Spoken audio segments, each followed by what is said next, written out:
কোটা সংস্কার নিয়ে রাস্তায় থাকা আন্দোলনকারীদের শিক্ষা কার্যক্রমে ফিরে আসার আহ্বান জানিয়েছে ছাত্রলীগ। এদিকে এই আন্দোলনকে সাধুবাদ জানিয়েছে ছাত্রদল। আর সচিবালয়ে জনপ্রশাসন মন্ত্রী ফরহাদ হোসেন জানান, এখন কোটার বিষয়টি সুরাহার দায়িত্ব আদালতের, নির্বাহী বিভাগের আর কিছুই করার নেই।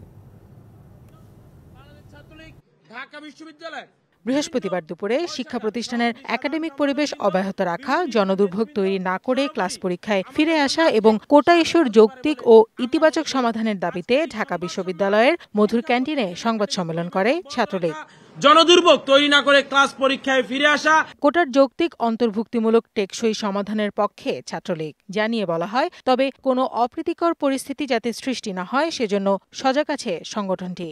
লাশে রাজনীতি কায়েম করে কৃত্রিম পরিস্থিতি তৈরি করে যারা রাজনৈতিক দূরভিসন্ধি খুঁজছে বাংলাদেশের ছাত্র সমাজ, তাদের বিরুদ্ধে সোচ্চার রয়েছে এবং আমরা যে কোনো মূল্যে আমরা আহ্বান জানাবো শিক্ষা প্রতিষ্ঠানে শিক্ষার পরিবেশকে আমাদের ফিরিয়ে আনতে হবে।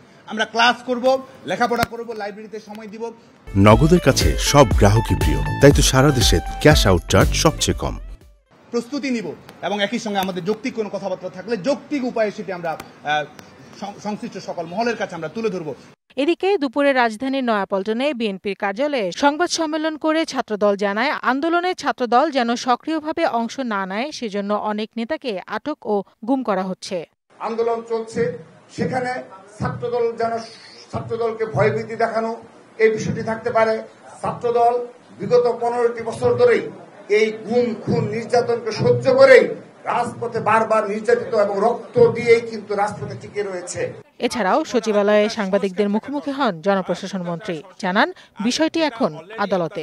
প্রবলেমটা কোর্টে, সেখানে না গিয়ে যদি রাস্তায় আমরা ব্যারিকেড করি, আমরা ভোগান্তি সৃষ্টি করি, জনদুর্ভোগ সৃষ্টি করি, এটা করা একটা অনুচিত অযৌক্তিক একটি কাজ। যেখান থেকে বিষয়টি হয়েছে সেখানে যেতে হবে এবং সেখানে গিয়ে যৌক্তিকভাবে সমস্ত বিষয়গুলো তুলে ধরলে আমার মনে হয় যে সমস্যার সমাধান এটা খুব সহজে হয়ে যাবে। এক প্রশ্নে মন্ত্রী আরো জানান, প্রশ্ন ফাঁস বা অনিয়ম করে যদি কেউ প্রশাসনে চাকরি পায় তাহলে আইন অনুযায়ী ব্যবস্থা নেওয়া হবে। কোনো ফাঁকফোকর আছে কিনা যার কারণে এরা সুযোগ নিয়েছে।